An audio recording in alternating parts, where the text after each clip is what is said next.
Hello दोस्तों, जय हिंद। Welcome to Prep IAS, a one stop solution for quality preparation material for civil service examination. तो आप जानते हैं कि करंट अफेयर्स यूपीएससी एंड दूसरी सिविल सर्विस एग्जामिनेशन के लिए काफी इंपॉर्टेंट होते हैं। एंड अगर अभी तक आपने हमारे चैनल को सब्सक्राइब नहीं किया है तो आप प्लीज हमारे चैनल को सब्सक्राइब कीजिए एंड अपने फ्रेंड्स में इसे स्प्रेड कीजिए। एंड दोस्तों, अगर आपका कोई भी डाउट या क्वेरी होता है तो आप कमेंट सेक्शन में हमसे पूछ सकते हैं, हम उसको नेक्स्ट वीडियो में रिजॉल्व कर देंगे।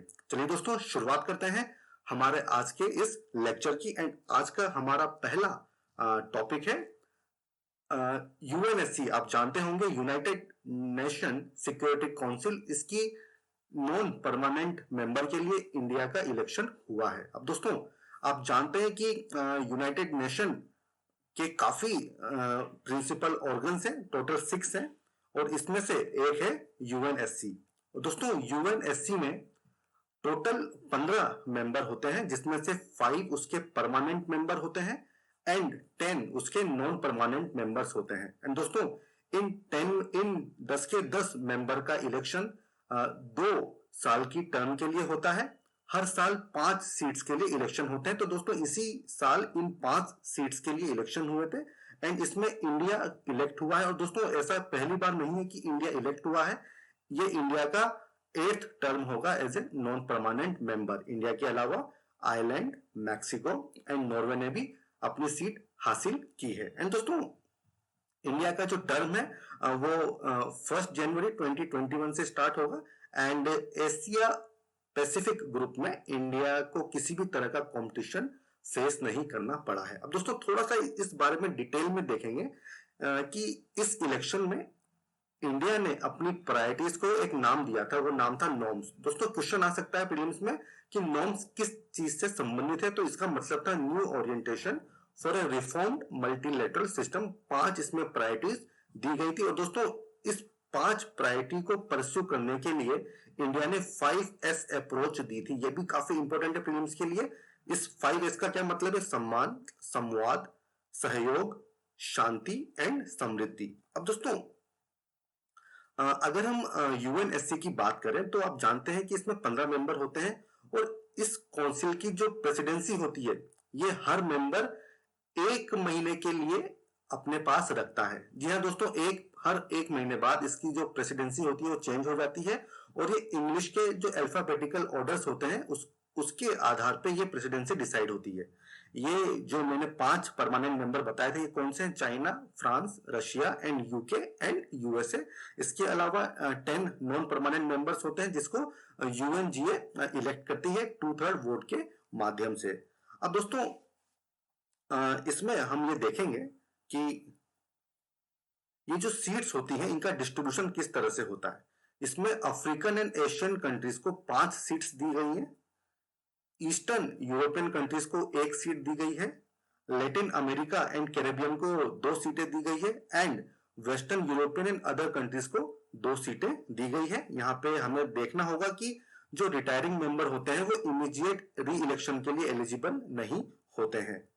अब दोस्तों, यूएनएससी का ऑब्जेक्टिव क्या होता है कि maintenance of international peace and security. And दोस्तों, it is the only United Nation body with the authority to issue binding resolution. जी हाँ दोस्तों, इसके जो भी डिसीजन होंगे वो बाइंडिंग होते हैं और यहाँ पे जो परमानेंट मेंबर्स होते हैं उनके पास वीटो करने की पावर होती है। अब दोस्तों, थोड़ा सा अगर हम इस सिस्टम के बारे में देखें तो फ्रेंड्स, ये जो यूएन का सिस्टम है ये 1945 में पिक्चर में आया था, सेकेंड वर्ल्ड वॉर के बाद। और इसका ऑब्जेक्टिव क्या था कि ताकि दोबारा से इस तरह की वर्ल्ड वॉर ना हो, हमारे संसार में शांति बनी रहे। दोस्तों, एट प्रेजेंट इसमें 193 मेंबर स्टेट्स हैं एंड 2 इसमें ऑब्जर्वर स्टेटस मिला हुआ है। इसका हेडक्वार्टर कहां पे होगा? वो होगा न्यूयॉर्क सिटी में इसका हेडक्वार्टर है। एंड दोस्तों, इसके 6 प्रिंसिपल ऑर्गन्स हैं। सबसे पहला United Nation General Assembly, then जो हमने भी यूनाइटेड नेशन सिक्योरिटी काउंसिल देखा। इसके अलावा इकोनॉमिक एंड सोशल काउंसिल, उसको इकोसॉक बोलते हैं। इसके अलावा एक होता है ट्रस्टीशिप काउंसिल, इसके अलावा एक होगा ICJ, international court of justice, and जो लास्ट वन है वो क्या है? इसका सेक्रेटेरिएट। और दोस्तों इसके ये तो हो गए प्रिंसिपल ऑर्गन्स, है ना। इसके अलावा इसमें कुछ स्पेशलाइज्ड एजेंसी भी होती हैं। फॉर एग्जांपल जैसे International Labour Organization, IMF, WHO, UNESCO, ये सब इसमें स्पेशलाइज्ड ऑर्गेनाइजेशंस होती हैं। तो दोस्तों इतना जानना हमारे लिए काफी होगा। अगला जो टॉपिक है वो क्या है, इंडिया ऑस्ट्रेलिया वर्चुअल समिट, काफी न्यूज में थी दोस्तों ये। It is first ever virtual bilateral summit, काफी इंपॉर्टेंट प्रीलिम्स के लिए। फर्स्ट एवर वर्चुअल मतलब इंटरनेट के माध्यम से इसको किया गया था, और इसी के थ्रू ई डिप्लोमेसी का कंसेप्ट पिक्चर में आया है। मतलब कि इंटरनेट के थ्रू भी आप अपनी डिप्लोमेसी की चीजों को कर सकते हैं। दोस्तों इसमें देखिए क्या क्या चीजें हुई थी। सबसे पहले इंडिया एंड ऑस्ट्रेलिया ने अपनी जो बायलैटरल स्ट्रेटेजिक पार्टनरशिप है उसको एलिवेट किया है। अब ये हो गई है कॉम्प्रिहेंसिव स्ट्रेटेजिक पार्टनरशिप। ये होती क्या है मैं आपको बताता हूं। इसके अलावा दोस्तों जो पहले 2+2 एंगेजमेंट, मतलब हमारी तरफ के 2 बंदे और उनकी तरफ के 2 बंदे आके मीटिंग करेंगे, शुरू में ये सेक्रेटरी लेवल पे होता था। इस पे कौन कौन शामिल होते थे, फॉरेन एंड डिफेंस सेक्रेटरी। अब दोस्तों ये हो, अब इसमें क्या होगा, सेक्रेटरी न होकर मिनिस्टर्स इसमें शामिल होंगे। एंड दोस्तों India already USA and Japan के साथ ये चीज करता आया है। अब दोस्तों देखिए India plus USA, Japan and Australia. आपने क्वाड के बारे में सुना होगा। आप मुझे कमेंट सेक्शन में बताइए कि क्वाड के मेंबर कौन कौन से हैं और इस पर्टिकुलर कंटेक्स्ट में ये क्यों इंपॉर्टेंट है। एंड दोस्तों इसमें जो दूसरी सबसे अच्छी चीज हुई थी वो क्या हुई थी कि इसमें म्यूचुअल लॉजिस्टिक सपोर्ट एग्रीमेंट ये साइन हुआ है।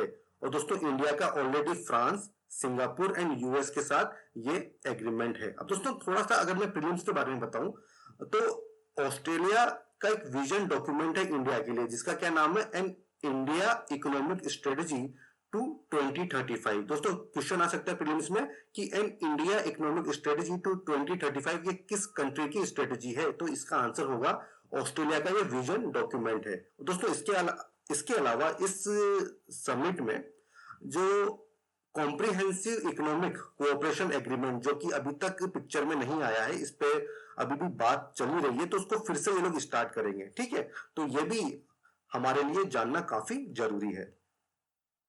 अब दोस्तों इसके अलावा कुछ हम बात करेंगे कि इंडिया ऑस्ट्रेलिया में क्या क्या चीजें हमें जानने के लायक है। सबसे पहले कुछ एक्सरसाइजेज होती है जैसे कि OSI index, AustraHind exercise, Pitch Black and Kakadu, ये इंडिया ऑस्ट्रेलिया के बीच में होती हैं। एंड दोस्तों अगर हम बात करें, जस्ट ए मोमेंट, अगर हम दोस्तों बात करें कि ये जो कॉम्प्रिहेंसिव स्ट्रेटेजिक पार्टनरशिप है ये इंडिया की किस किस के साथ है, तो दोस्तों UK, Indonesia, Vietnam and UAE के साथ में है। एंड अगर हम बात करें ऑस्ट्रेलिया की CSP किस किस के साथ है, तो चाइना, इंडोनेशिया एंड सिंगापुर। इसको आपको याद रखना होगा, ये काफी इंपॉर्टेंट होगा। अब दोस्तों ये जो OSI इंडेक्स है ये एक्सरसाइज है ऑस्ट्रेलिया एंड इंडिया के बीच में। और इसमें कौन शामिल होगा दोस्तों ये EX मतलब जहां पे भी आएगा तो इसमें आपका नेवी शामिल होती है। ठीक है, तो दोनों की नेवल फोर्सेस के बीच में है। अस्त्रा हिंद ये आर्मी के बीच में होगा। एक्सरसाइज पीस ब्लैक इसमें एयरफोर्स शामिल होगी।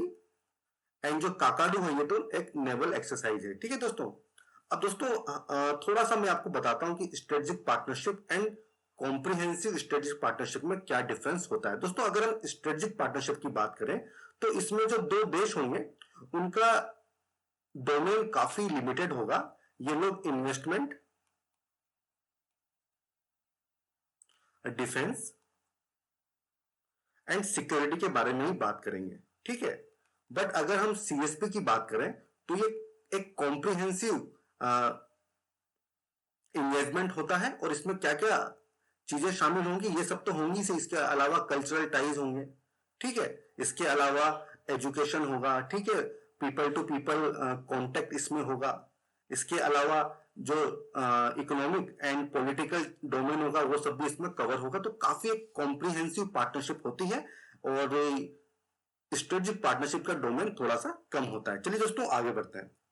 दोस्तों अब हम बात करेंगे रेलोस डील की। क्या है दोस्तों ये डील इंडिया एंड रशिया के बीच में हुई है। रेलोस मतलब क्या है? Reciprocal exchange of logistic. इसमें दोस्तों क्या होगा कि जो भारत के शिप्स या एयरक्राफ्ट हैं वो अब बिना परमिशन के या बिना इमीडिएट पेमेंट दिए रशिया के पोर्ट्स एंड एयरफील्ड्स को यूज कर सकते हैं। दोस्तों रिसेंटली सिमिलर एग्रीमेंट यूएसए के साथ हुआ था जिसका क्या नाम था? Logistic exchange memorandum of understanding. ये 2016 का एग्रीमेंट है। इसके अलावा दोस्तों इंडिया ने अभी तक ये सेम जो एग्रीमेंट है ये 4 कंट्री के साथ साइन किए हुए हैं। USA 2016, Singapore in 2018, France in 2018 and Republic of Korea in 2019। दोस्तों काफी इंपॉर्टेंट है, आप समझ पा रहे होंगे, हर डिटेल काफी इंपॉर्टेंट है हमारे प्रीलिम्स के लिए। अब दोस्तों हम बात करेंगे इंटरनेशनल क्रिमिनल कोर्ट की। ये हर साल पिक्चर में होता है दोस्तों, क्योंकि ट्रंप जो प्रेसिडेंट थे काफी नाराज थे, इसलिए ये पिक्चर में था। दोस्तों आपको ये चीज पता होगी कि जो यूएसए है उसने आईसीसी इसको ज्वाइन नहीं किया हुआ है। इसके अलावा China, India, Pakistan, Indonesia and Turkey, इन्होंने भी इस ट्रीटी को साइन नहीं किया। ये कौन सी ट्रीटी है दोस्तों? दोस्तों ये जो इंटरनेशनल क्रिमिनल कोर्ट है ये रोम स्टैट्यूट से बना हुआ है, ठीक है। इसका जो हेडक्वार्टर है वो हेग में है। इसको 2002 में बनाया गया था। इसके अलावा इसको अभी तक 124 कंट्रीज ने रेटिफाई किया है। और दोस्तों इजिप्ट, ईरान, इजराइल, रशिया, इन्होंने अभी तक साइन तो कर चुके हैं बट इन्होंने अभी तक रेटिफाई नहीं किया है। और अगर हम अरब स्टेट की बात करें तो केवल जॉर्डन एक ऐसा स्टेट है जिसने इस ट्रीटी को रेटिफाई किया है। तो दोस्तों ये चीजें आपको पता होनी चाहिए। अब दोस्तों ये आईसीसी है क्या? तो दोस्तों ये जो आईसीसी है नाम से समझ में आ रहा है एक तरह का क्रिमिनल कोर्ट है। इसका काम क्या है दोस्तों कि टू इन्वेस्टिगेट, है ना, and tries individual charge with gravest crime of concern. ये कौन कौन से क्राइम होंगे? Genocide, war crimes, crimes against humanity and crime of aggression. तो इन केसेस में आईसीसी इन्वेस्टिगेट करता है एंड इंडिविजुअल्स को ट्राई करता है। और दोस्तों ये कोर्ट ऑफ लास्ट रिसोर्ट है, ठीक है। A place to try dictators and other people who can not be brought to justice domestically. And दोस्तों ये जो नेशनल कोर्ट्स होते हैं इनको रिप्लेस नहीं करता है बल्कि उसको कॉम्प्लीमेंट करता है, ठीक है। इसके अलावा दोस्तों ये यूएन का पार्ट नहीं है बट इन दोनों बॉडीज के बीच में स्पेशल कोऑपरेशन एग्रीमेंट बना हुआ है। एंड दोस्तों इस कोर्ट का ऑटोमेटिक जुडिशन कहां पे होगा? ये काफी इंपॉर्टेंट है। Crimes committed on the territory of a state which has ratified the treaty. जी हाँ दोस्तों, जिस स्टेट ने इस ट्रीटी को रेटिफाई किया है वहीं पे इसका ऑटोमेटिक जुडिशन होगा, या फिर अगर यूएनएससी किसी केस को रेफर कर दे तो वहां पे भी इसका जुडिशन आ जाएगा। अब दोस्तों इसमें एक सबसे बड़ी कमी क्या है कि आईसीसी के पास अपनी खुद की पुलिस फोर्स नहीं है। ये जो मेंबर कंट्रीज होंगी उनकी पुलिस फोर्स पे ही डिपेंडेंट होता है, जो काफी एक ड्रॉबैक है इस एजेंसी के लिए। अब दोस्तों थोड़ा सा अगर आपको और डिटेल में जानना हो तो इस स्लाइड को आप पॉज कीजिए एंड मैंने काफी सारी डिटेल देने की कोशिश की है आईसीसी के बारे में। अब दोस्तों हम बात करेंगे आईएईए की, जिसकी फुल फॉर्म क्या है? International atomic energy agency. ये क्यों न्यूज में थी दोस्तों? क्योंकि यूएसए एंड ईरान का काफी इशू चल रहा है, आप जानते हैं, तो इसलिए ये एजेंसी न्यूज में थी। हमारे प्लेन्स के लिए काफी इंपॉर्टेंट होगी। तो दोस्तों ये एक ऑटोनोमस इंटर गवर्नमेंटल ऑर्गेनाइजेशन है जिसका काम क्या है? To increase the contribution of atomic energy to the world peace and wellbeing. मतलब एटॉमिक एनर्जी का यूज संसार में शांति बनाए रखने के लिए हो, इसलिए इस एजेंसी को बनाया गया है। और दोस्तों ये एजेंसी ये भी इंश्योर करती है कि इसके असिस्टेंट का यूज मिलिट्री पर्पज में ना हो। दोस्तों ये ऑर्गेनाइजेशन 1957 में बनाई गई थी और दोस्तों इसको एटम्स फॉर पीस ऑर्गेनाइजेशन भी बोलते हैं। काफी इंपॉर्टेंट प्रीलिम्स के लिए इसको एकदम रट लीजिए आप, ठीक है। इसका हेडक्वार्टर कहां पर है? वियना, ऑस्ट्रिया में। एंड दोस्तों एक इंडिपेंडेंट इंटरनेशनल ऑर्गेनाइजेशन है जो कि यूएन सिस्टम से एक स्पेशल एग्रीमेंट के द्वारा रेगुलेट की जाती है। एंड ये जो आईएईए होता है ये एनुअली यूएनजीए को अपनी रिपोर्ट सबमिट करता है। तो दोस्तों इतनी इंफॉर्मेशन काफी है इसके बारे में जानने के लिए। अब हम बात करेंगे G7 की, ग्रुप ऑफ 7। ये 7 कंट्रीज कौन सी होती दोस्तों? ये क्यों न्यूज में था? क्योंकि अभी रिसेंटली यूएस ने सजेस्ट किया था कि अब G7 को एक्सपेंड कीजिए, इसमें Australia, India and south Korea को आप शामिल कीजिए। दोस्तों ये G7 में 7 ऐसे देश होते हैं जो कि मोस्ट इंडस्ट्रियलाइज्ड हैं। कौन कौन से ये देश हैं हम अभी देखेंगे। इसकी स्थापना 1975 में हुई थी एज ए ग्रुप ऑफ 6। तब केवल 6 देश इसमें शामिल थे, France, Italy, Japan, UK and USA and West Germany. फिर इस बाद में इसमें 7 हो गए और इसमें इटली, इसमें कनाडा जुड़ गया था। ठीक है दोस्तों, इसके अलावा यूरोपियन यूनियन भी इसका पार्ट है। एंड ये ग्रुप एनुअली मीट करता है टू डिस्कस ग्लोबल इश्यूज। ठीक है दोस्तों, ये काफी इंपॉर्टेंट है कि ये ग्लोबल इश्यूज के डिस्कशन के लिए एनुअली इसकी मीटिंग होती है। एंड दोस्तों 2014 तक रशिया भी इसका मेंबर था और इसको G8 बोला जाता था, बट रशिया को हटा दिया गया। क्यों? क्योंकि उसने यूक्रेन से क्रीमिया को अलग अलग कर दिया था। अब दोस्तों ये एक इनफॉर्मल ब्लॉक है, ठीक है, इसके डिसीजन मैंडेटरी नहीं होते हैं, किसी तरह की बाइंडिंग नहीं है, इसका कोई फॉर्मल कॉन्स्टिट्यूशन नहीं है, ना ही कोई हेडक्वार्टर है। तो ये इंपॉर्टेंट है प्रीलिम्स के लिए काफी। एंड दोस्तों सबसे इंपॉर्टेंट चीज कि शेरपास क्या होते हैं। ये दोस्तों जो मेंबर कंट्रीज होती है इनके पर्सनल रिप्रेजेंटेटिव होते हैं, या जो डिप्लोमेटिक स्टाफ होगा उसको शेरपास बोला जाता है, और ये G7 से संबंधित है। अब दोस्तों G7 के साथ साथ जो दूसरी ग्रुपिंग है वो क्या है, वो है G20। तो दोस्तों देखिए ये आपका G7 है, ठीक है, ये G8 है एंड दिस इज G20। इसमें एडिशनल ये सब स्टेट्स मिले होते हैं। दोस्तों हम बात करेंगे G20 की। दोस्तों डिफरेंस क्या है कि G7 का जो मेन फोकस होता है वो पॉलिटिक्स के ऊपर होता है, जबकि G20 जो है वो ग्लोबल इकोनॉमी के ऊपर बात करती है। तो ये इनका मेजर डिफरेंस है। G7 में मेनली पॉलिटिकल इश्यूज डिस्कस होंगे, जबकि G20 में जो इकोनॉमिकल इश्यू होंगे वो डिस्कस होते हैं। G20 को summit on financial market and the world economy बोला जाता है। इसके मेंबर कौन कौन है? Argentina, Australia, Brazil, Canada, China, France, Germany, India इसका मेंबर है, Indonesia, Italy, Japan, Mexico, Russia, Saudi Arabia, south Africa, south Korea, Turkey, UK and USA, इसके अलावा यूरोपियन यूनियन। दोस्तों ये 1999 में इसकी स्थापना हुई थी, ठीक है, एशियन फाइनेंशियल क्राइसिस के बाद, ठीक है। और दोस्तों उस समय जब ये शुरुआत हुआ था तो इसमें जो फाइनेंस मिनिस्टर और जो सेंट्रल बैंक के गवर्नर थे वही आके इसमें मीटिंग करते थे। लेकिन अब क्या हुआ है, फाइनेंशियल क्राइसिस ऑफ 2008 के बाद इसमें जो हेड ऑफ द स्टेट है वो भी आते हैं और उसकी वो मीटिंग को अटेंड करते हैं। अब दोस्तों अगला जो न्यूज थी वो क्या थी, सेक्शन 301 रिपोर्ट। ये दोस्तों क्यों न्यूज में थी? क्योंकि दोस्तों मैंने आपको इकोनॉमी वाले करंट अफेयर में बताया था डिजिटल टैक्स, ठीक है। तो दोस्तों उस डिजिटल टैक्स 10 ऐसे नेशन हैं जो कि डिजिटल टैक्स को कंसिडर कर रहे हैं या उसको अडॉप्ट कर रहे हैं। तो इस चीज की इन्वेस्टिगेशन इनिशिएट कर रहा है USTR। ये क्या होता है? United states trade representative. इसके बारे में हम जानेंगे। एंड दोस्तों ये जो इंक्वायरी हो रही है ये under US trade act of 1974 है, और इसका जो सेक्शन 301 है उसमें ये पावर दी गई है, इसलिए इस इंक्वायरी को 301 इन्वेस्टिगेशन बोला जा रहा है। तो दोस्तों क्वेश्चन आ सकता है कि 301 इन्वेस्टिगेशन क्या है, तो आपको पता होना चाहिए कि जो यूएस का USTR ऑफिस है वो जो 10 नेशन है उनमें इन्वेस्टिगेशन इनिशिएट कर रहा है। उसका नाम क्या है? 301 इन्वेस्टिगेशन। दोस्तों जो यूएस का लॉ है वो ये मैंडेट करता है कि आप ट्रेडिंग पार्टनर के साथ कंसल्ट करें, एंड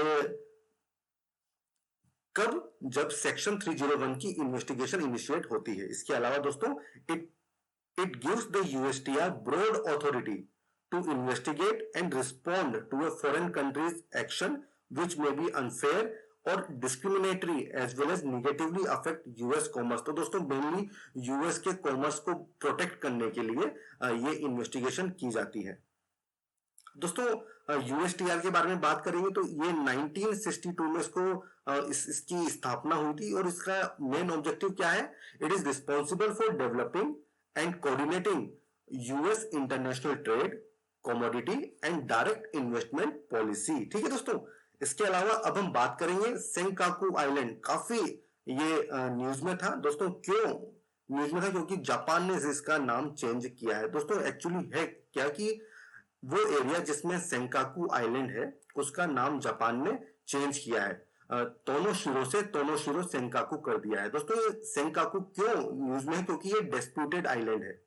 आपने सुना होगा कि ईस्ट चाइना सी में काफी सारे आइलैंड है जो कि डिस्प्यूटेड है, तो इसलिए ये काफी न्यूज में था। और दोस्तों इसकी जो सोवेनिटी है वो जापान क्लेम करता है, चाइना क्लेम करता है, ताइवान क्लेम करता है। और दोस्तों इसका फिलहाल जो 2012 से ये जापान के कंट्रोल में है। दोस्तों आप इस डायग्राम में देख सकते हैं कि काफी सारे जो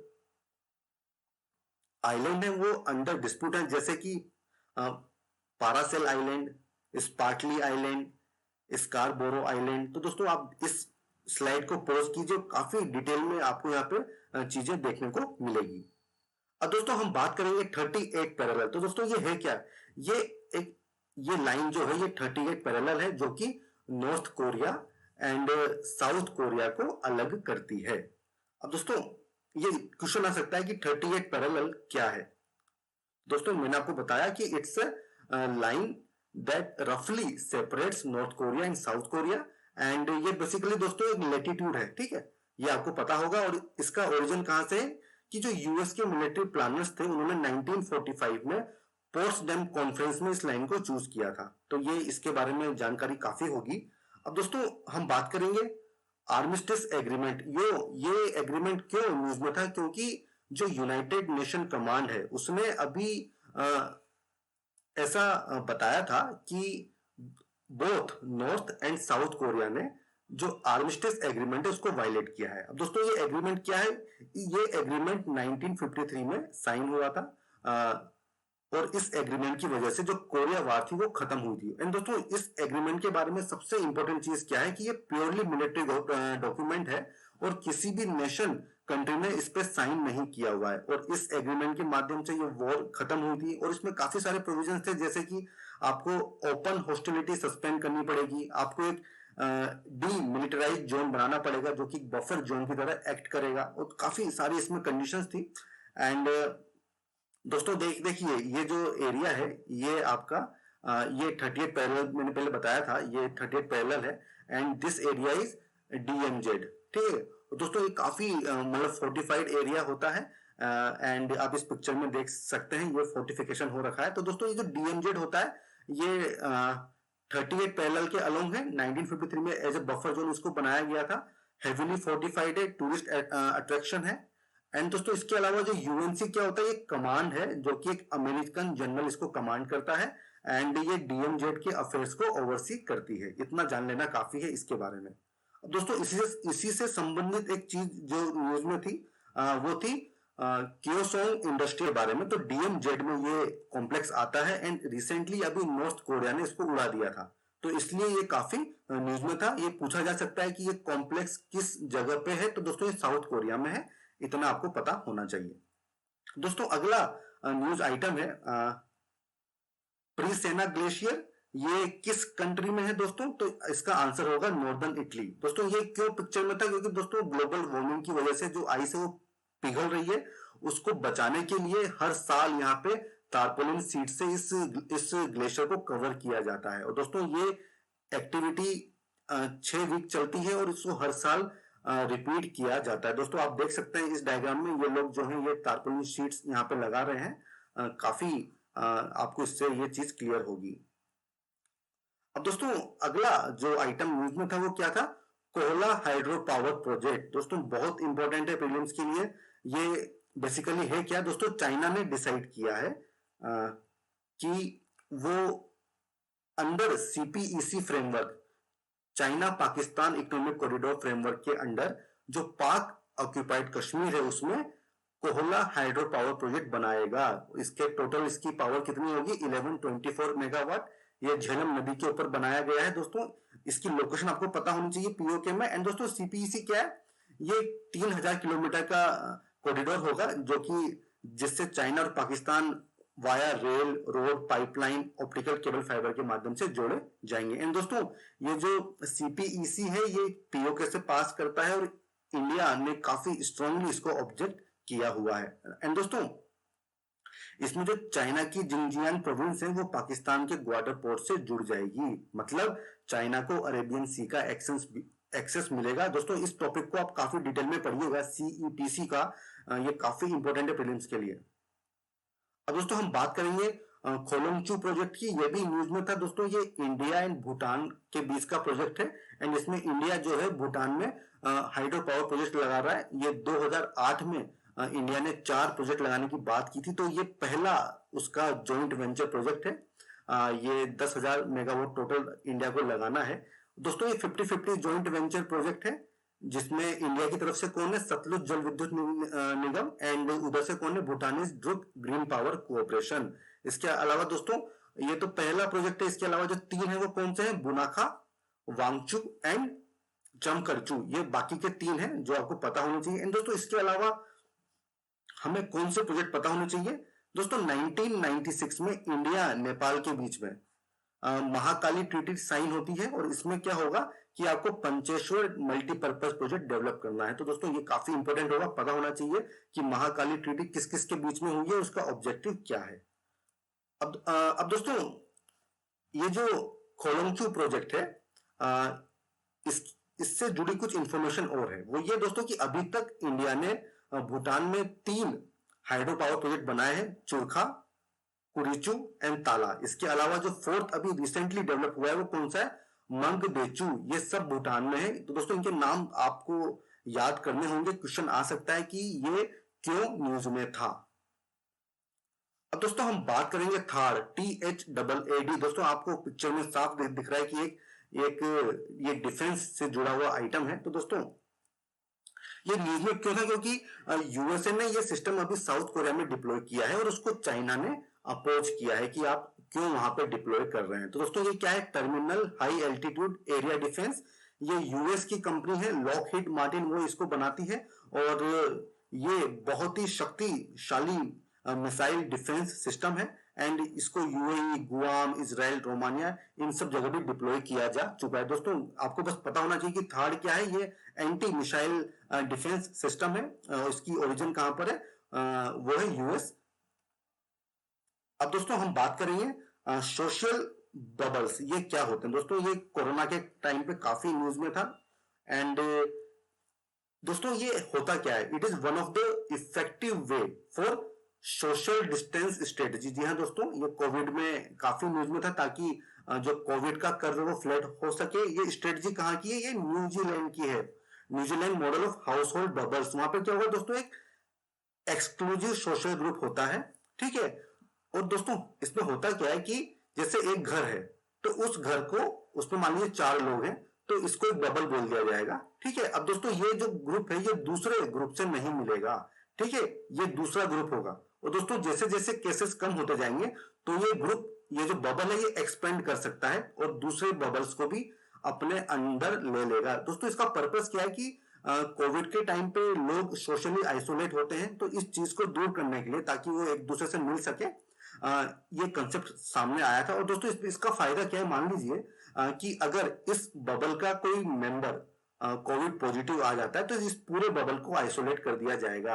और दोस्तों क्योंकि ये पहले से ही आइसोलेटेड है तो आपका जो कोविड है वो बाकी लोगों में नहीं फैलेगा। तो दोस्तों इसमें ध्यान देने वाली बात क्या है कि ये न्यूजीलैंड की स्ट्रेटेजी है ना।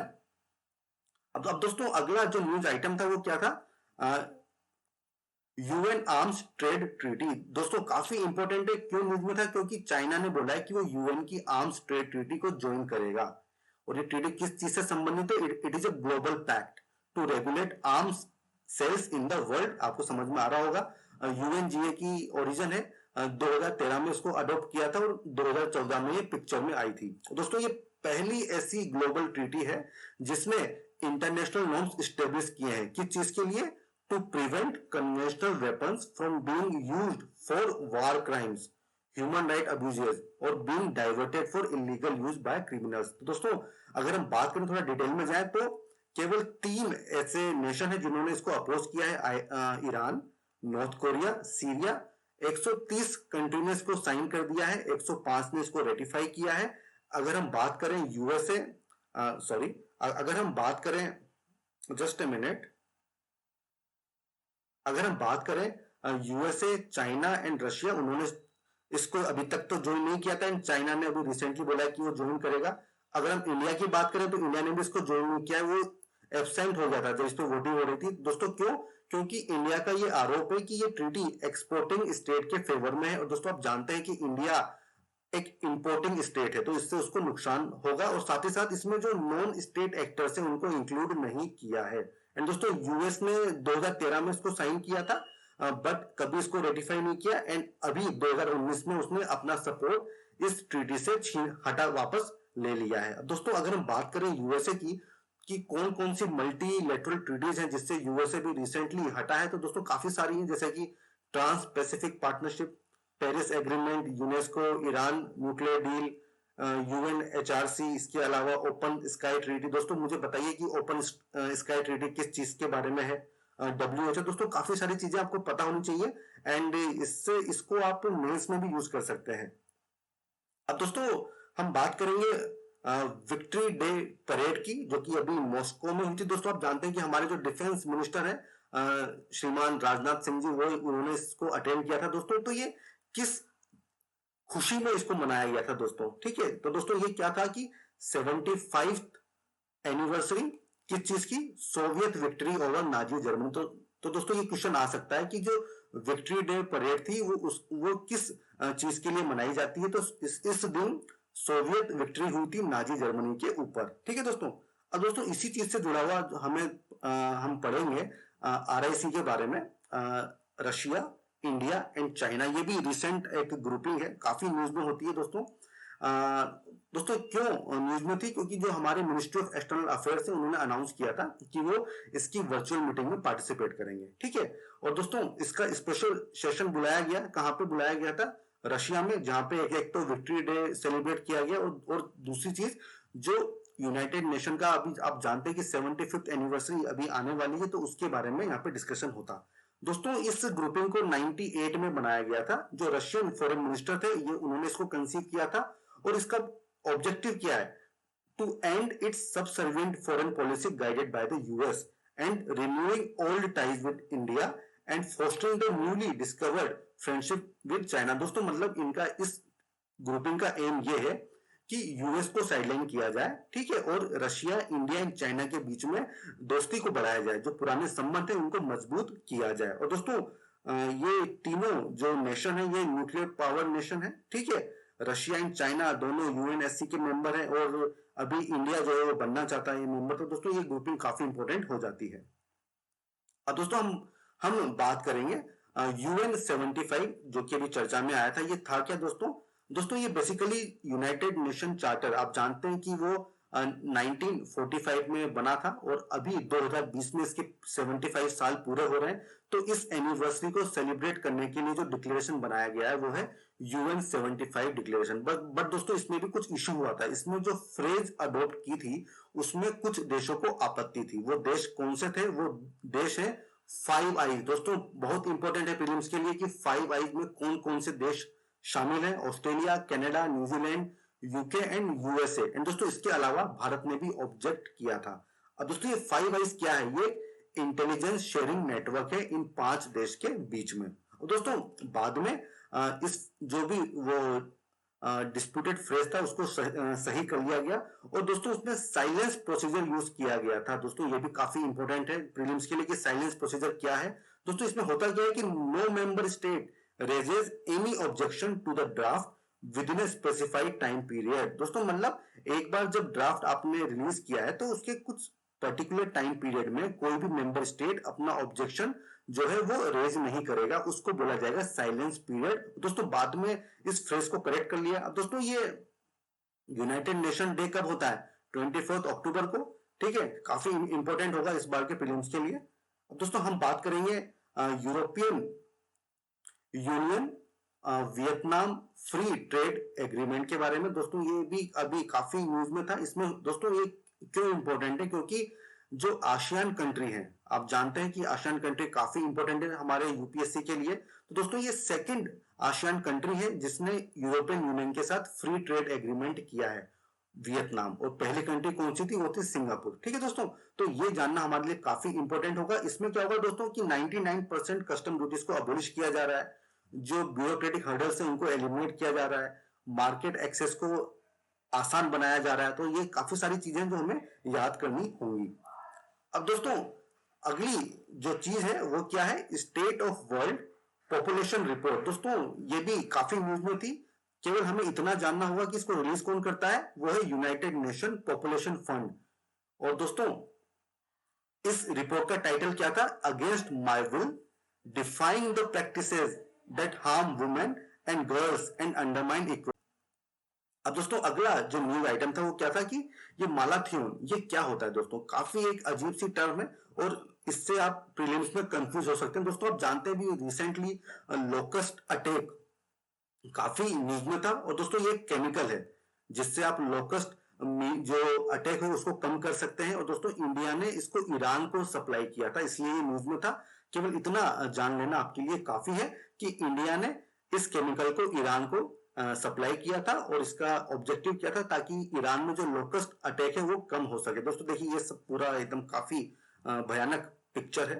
अब दोस्तों हम बात करेंगे EAG के बारे में, जो कि अभी काफी न्यूज में था। दोस्तों ये है क्या, it is a Eurasian group on combating money laundering and financing of terrorism. दोस्तों इसमें अभी रिसेंटली इंडिया ने इसकी जो 32nd वर्चुअल मीटिंग थी वो अटेंड की थी। एंड दोस्तों ये FATF के अंडर ही काम करता है, इसको 2004 में बनाया गया था। FATF का एसोसिएट मेंबर है। आज की डेट में 9 इसमें मेंबर है, Belarus, China, India, Kazakhstan, Kyrgyz Republic, Russia, Tajikistan, Turkmenistan and Uzbekistan. दोस्तों आप जान दीजिए पूरा सेंट्रल एशिया वाला रीजन है, काफी इंपॉर्टेंट है यूपीएससी के लिए, तो इसको आप अच्छे से इसको आप समझिएगा। एंड दोस्तों अब हम बात करेंगे जेट जीरो प्लान। दोस्तों काफी इंपॉर्टेंट होगा प्रीलिम्स के लिए। किस कंट्री ने अनाउंस किया, यूके ने अनाउंस किया, और इसका ऑब्जेक्टिव क्या है कि ग्रीन हाउस एमिशन को कम करना है। और किस सेक्टर से, जो एविएशन सेक्टर है उससे ग्रीन हाउस गैस एमिशन को कम करना है। केवल आप इतना याद कर लीजिए, हमारा काम हो जाएगा। Jet Zero plan UK to reduce greenhouse emission from aviation. दोस्तों अगला है मेरी जैक्सन। दोस्तों क्यों ये न्यूज में थी, दोस्तों ये नासा की पहली ब्लैक फीमेल इंजीनियर है, एंड नासा ने डिसाइड किया है कि वो अपने हेडक्वार्टर का नाम, जो कि वॉशिंगटन DC में है, उसका नाम इस लेडी के ऊपर रखेंगे दोस्तों। और सेकंड थिंग जो हमें याद रखनी होगी वो क्या है कि 1940s में नासा ने एक रिक्रूटमेंट ड्राइव स्टार्ट की थी, जिसका क्या नाम था, ह्यूमन कंप्यूटर्स। ठीक है, college educated African American women, जिनको ह्यूमन कंप्यूटर्स बोला गया था। ये दो चीजें हमें ध्यान देनी होंगी, human computers and Mary Jackson. और दोस्तों ये जो मैरी जैक्सन थी, इनको कांग्रेशनल गोल्ड मेडल भी मिला था, ठीक है, 2019 में। इसके अलावा दोस्तों हमारा अगला टॉपिक है इंटरनेशनल डे ऑफ पार्लियामेंटरिज्म। 30 जून को मनाया जाता है दोस्तों। 1889 में इस दिन IPU की स्थापना हुई थी, इंटर पार्लियामेंट्री यूनियन। हमारे लिए काफी इंपॉर्टेंट है दोस्तों। ये जो IPU क्या है, ये नेशनल पार्लियामेंट की ग्लोबल ऑर्गेनाइजेशन है, जिसमें 175 मेंबर पार्लियामेंट्स हैं एंड 13 एसोसिएट मेंबर्स हैं। इसका काम क्या है, to promote peace through parliamentary diplomacy and dialogue.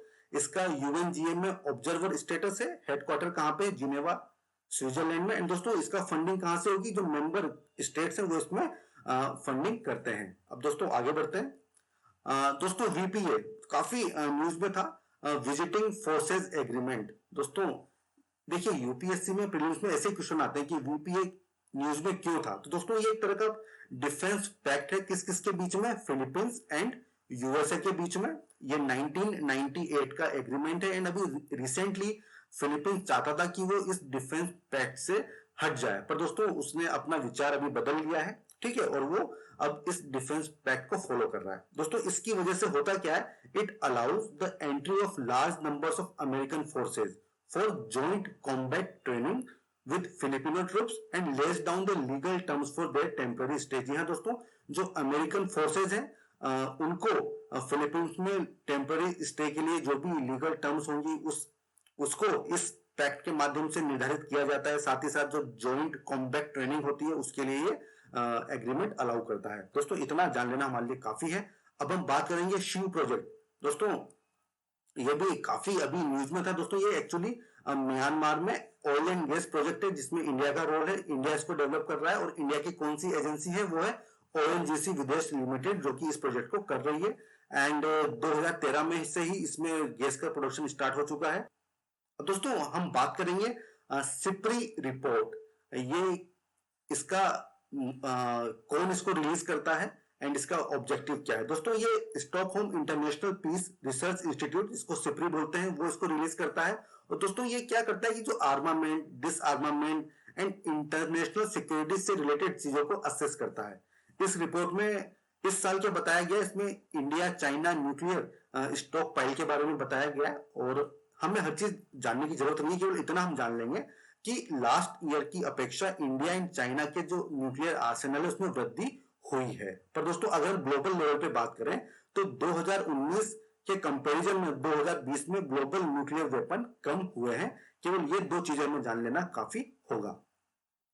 And दोस्तों इसके अलावा इसमें एक चीज और दी गई है कि इंडिया अपने न्यूक्लियर वेपन के इंफ्रास्ट्रक्चर को और उसके स्टॉक पाइल को लगातार बढ़ा रहा है। ठीक है, और जो एयरक्राफ्ट है उसका सबसे मैच्योर कंपोनेंट है हमारी इंडिया की न्यूक्लियर स्ट्राइक कैपेबिलिटी।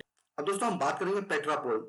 काफी हमेशा न्यूज में रहता है दोस्तों। ये है क्या दोस्तों, ये बेसिकली इंटीग्रेटेड चेक पोस्ट है। किस किस के बीच में, इंडिया एंड बांग्लादेश के बीच में। और कहां पर है ये, वेस्ट बंगाल की बाउंड्री से लगता है। दोस्तों ये ओनली लैंड पोर्ट है साउथ बंगाल में and largest land customs station in Asia. काफी इंपोर्टेंट होगा दोस्तों, हमें पता होना चाहिए पेट्रापोल। जो हमारा अगला टॉपिक है वो क्या है, GISAID। ये क्यों न्यूज में था दोस्तों, क्योंकि चाइना ने कोरोना वायरस का जीनोम सीक्वेंसिंग डाटा इस संस्था को दिया है। दोस्तों ये होता क्या है, it is global initiative on sharing all influenza data. ठीक है, इस एजेंसी को 2008 में लॉन्च किया गया था। ठीक है, किसके द्वारा, bye 61st world health assembly के द्वारा। इसका ऑब्जेक्टिव क्या है, it is a primary source for genomic data of influenza viruses and the novel coronavirus responsible for COVID-19। जी हाँ दोस्तों, जितना भी इन्फ्लुएंजा वायरस होता है उसका जीनोमिक डाटा का प्राइमरी सोर्स ये संस्था होती है। एंड दोस्तों आई होप आपको आज का लेक्चर काफी पसंद आया होगा। काफी सारी इंफॉर्मेशन मैंने आपको दी है। एंड दोस्तों अगर आपका कोई डाउट हो तो आप कमेंट सेक्शन में मुझसे पूछ सकते हैं। एंड दोस्तों सबसे इंपॉर्टेंट चीज, इस लेक्चर की पीपीटी आपको हमारे टेलीग्राम चैनल पर मिल जाएगी, जिसका लिंक डिस्क्रिप्शन बॉक्स में दिया गया है। थैंक यू दोस्तों, गुड बाय।